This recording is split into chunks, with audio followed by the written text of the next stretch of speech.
imagine that, though? A Jewish pope? Pope Elijah, we need you to give Mass in about an hour. Mass? Yes, and we need you to read from the New Testament.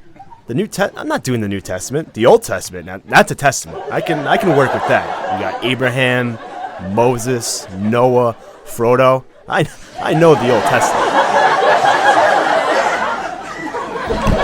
I want my own apartment.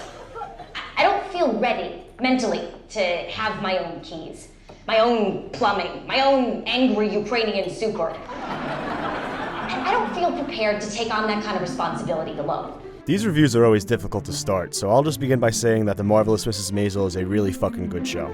That was easy. The show does so many things extremely well, which is a testament to its versatility and ability to blend genres. It not only works, but excels at being a comedy, drama, and character study. Maisel isn't afraid to touch on deeper themes, something you rarely see executed so well in comedy. One second you are dying laughing, and the next you're reflecting on your own sense of loneliness and the inevitability of some of life's harsher realities. No? Just me? In order for a show about an aspiring stand-up comedian to work, well, the show has to be funny. And this show is hilarious, and on multiple levels. And I'm not talking like a slight little chuckle or blowing a little air out of your nose funny, but like full-on belly laugh while you're sitting alone in your boxers type funny.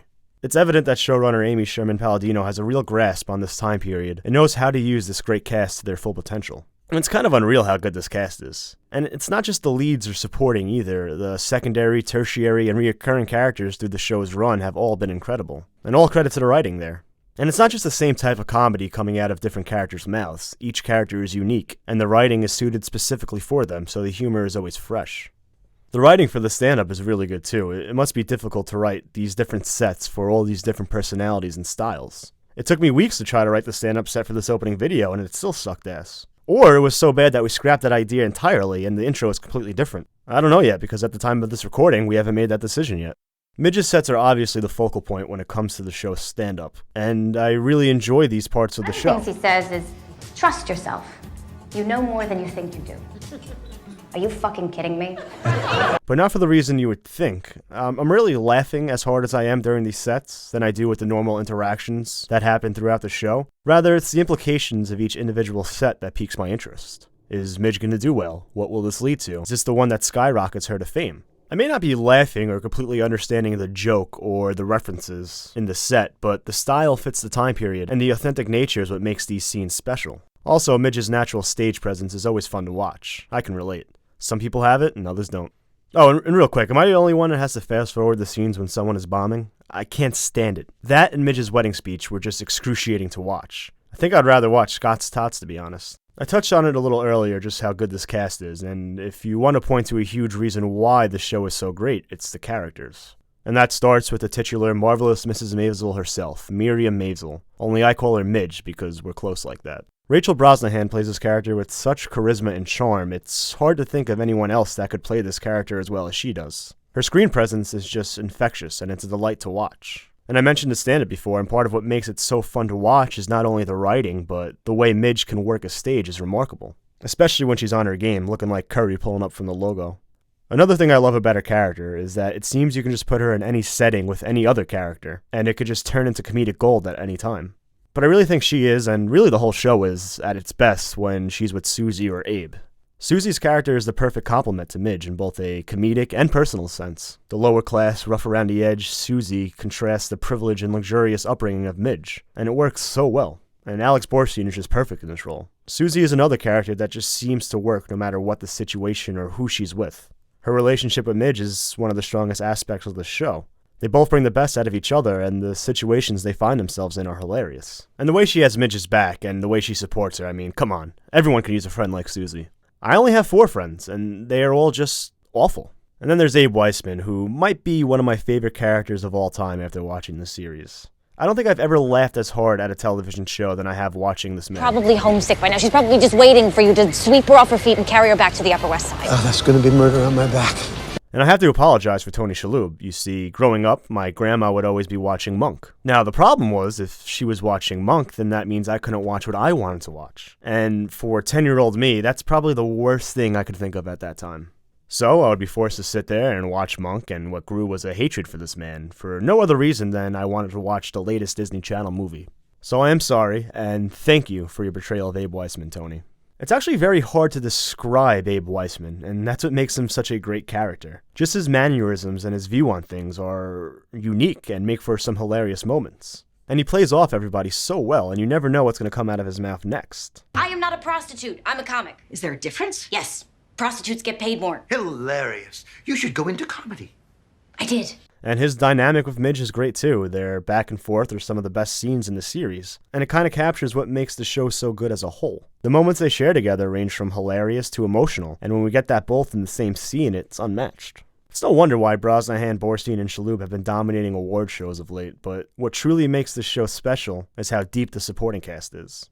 You can have LeBron, Wade, and Bosch, but you still need those Ray Allen types to put you over the top. Sorry if you don't get my basketball references, that should be the last one. Well, maybe one more, I haven't decided yet. Where were we? Alright, supporting cast. Rose Weissman is another terrific character, and she's the perfect person to be in the mix with Abe and Midge. What a household that is. Moisha and Shirley Maisel are also just amazing every time they are on screen. It's no wonder Joel's the way he is. I mean, growing up with them as parents, I think I would legit go insane. I rarely give you advice. You remember the last piece of advice I gave you?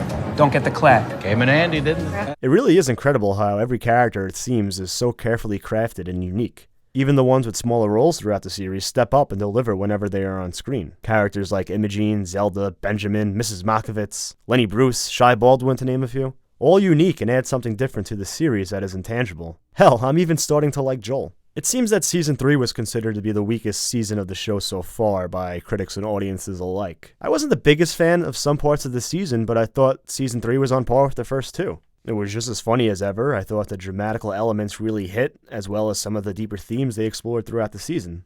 It was also very well shot, as always, and the tour allowed for some great set pieces that complemented the season wonderfully. One of my favorites from Season 3 was the Lenny Bruce storyline. It's one of those narratives that is equally parts depressing and entertaining. The All Alone performance from Season 2 was just incredible, and exploring some of those themes further this season was just as good. Midge sees a lot of herself in Lenny, and we see how the realization that this life will leave you by yourself manifests itself this season. The two characters also have so much chemistry together, and the scene at the club was one of my favorites. I also didn't know that Lenny Bruce was a real person until after I finished the show. I went back and watched some old footage, and Luke Kirby nails his mannerisms and delivery.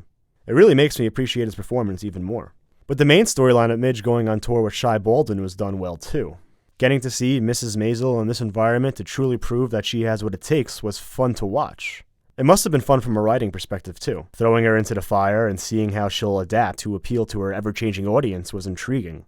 We are also introduced to new characters during this journey, as well as getting more insight to some characters we already know. Also, adding Sterling K. Brown to this already stacked cast, it's like adding Durant to the 73-win Warriors. And I guess since I already called Midge Curry earlier, does that make Susie Draymond? That was the last one, I promise. One of the characters we get a little more insight on is Shy Baldwin. The scene on the boat after he has a bit of a tantrum shows a bit more of who he is outside of the fame. In a later scene on the boat, Shy reveals to Midge that he is gay, something that would ruin your career back in that time. Both these scenes deliver in their own way and carry an emotional punch, and that's what this show does so well, changing the pace from the comedy at certain times and delivering on a dramatic level equal to the comedy. And this is on full display during the finale, which is one of the best episodes in the entire series. The culmination of all of Midge's hard work leads her to open for Shy at the Apollo. And from here you get a little taste of everything that I find makes the show what it is. You have that nervousness of wanting Midge to do well on stage, followed by excitement as the set seems to be going well, then an uneasiness. Even more so than when watching someone bomb on stage due to what she was saying. The scene outside Shy's private jet was the result of all these things, and man, that scene hit.